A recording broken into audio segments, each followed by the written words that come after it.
So I've got my work cut out for me. I'm down one game here in game 2 of match 3. Let's see if I can actually wake up with something here that is useful and will get me back in this Yeah, trial. the pressure's on, no doubt about it. I mean, I won game one of this third match after winning the patch in the first two matches, so pressure's on. Yeah, Feel it. and I swear I mullied that hand last game too. Like Yeah, the the hand looks exact really same hand. familiar. Really, really Unbelievable. familiar. It didn't get there last time, so I think it's a smart choice to mulligan it away this time. I'm just visibly upset that I'm milling down to 6 in this situation right now, given Yep. the score, but this is definitely going to be keepable. Yep, yep, that was a better hand. And it is fun. Like we do get pretty into this, you know what I mean?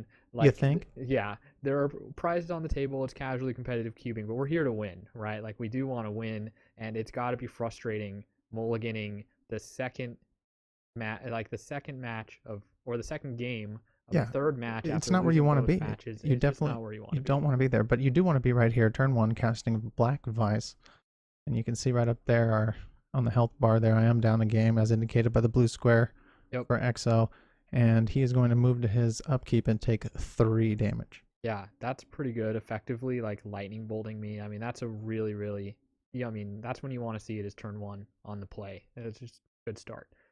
And there's your Lawn War opener again. Very Yep, solid. yep, pretty solid turn one.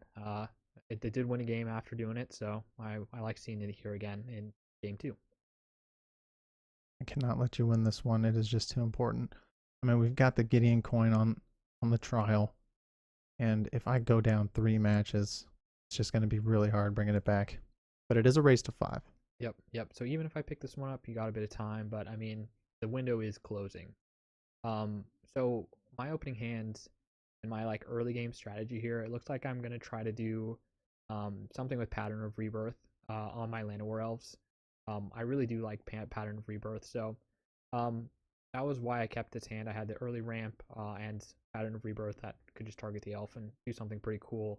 I do like turn one Llanowar elf, turn two Mindstone. Right. That's pretty And then solid. now that you've seen my blue black, you know that I basically am running some pretty massive blue flyers and I'm pretty sure I've got some scary black creatures in here too. So you have no problem sacking a Lawn War Elf and turning it into any other creature in your deck. Yeah, exactly. And the early game is going to be mine in this matchup, and the late game is going to be yours. Right. Like if this game goes on too long, I'm definitely going to lose. Like I'm going to start, losing steam as soon as you drop some of those big flyers. Exactly.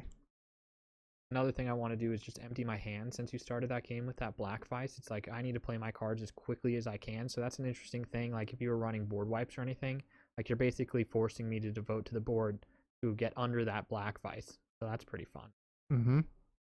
Now, interesting copy artifact here because I've got 2 targets. I mean, but really the black vice has done its job. It's not going to get any more off you because you're able to just drop these cards now.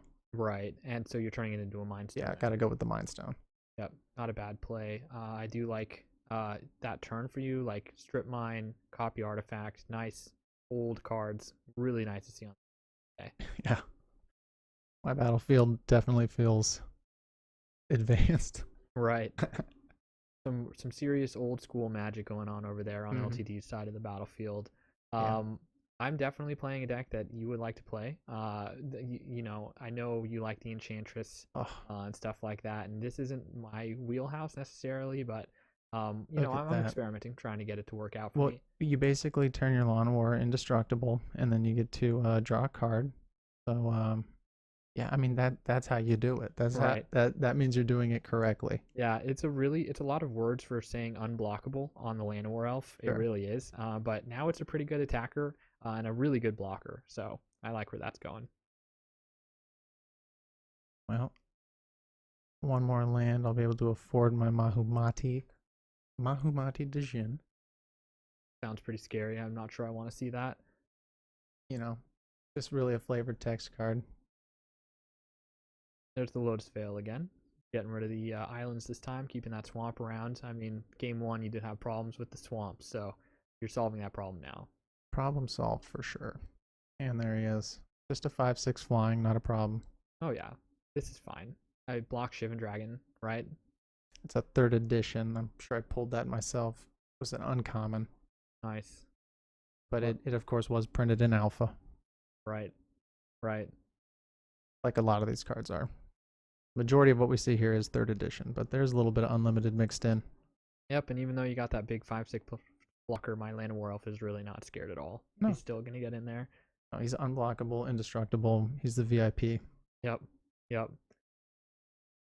Let's see. Gonna follow that up with a Herald of Sarah, Gorgeous. a nice 3/4 flying vigilance.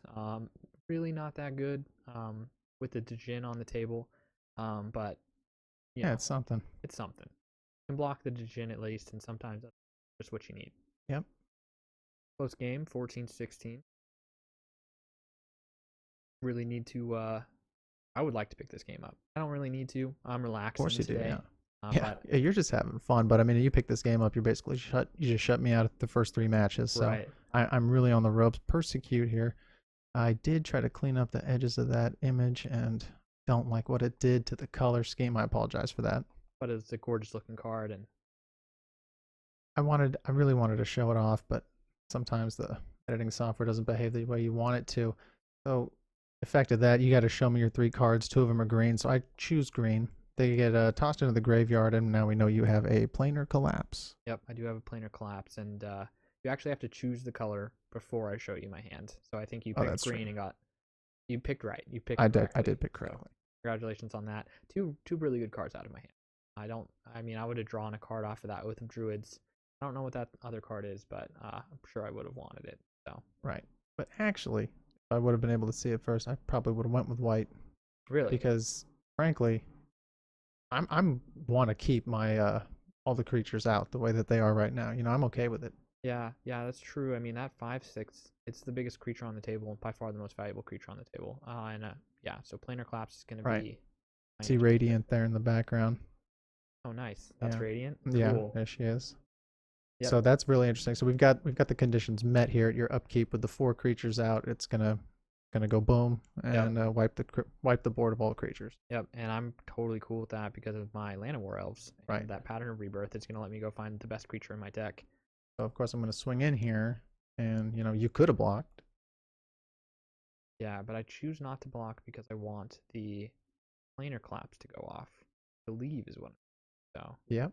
I mean, you took the 5, so you're down to 4.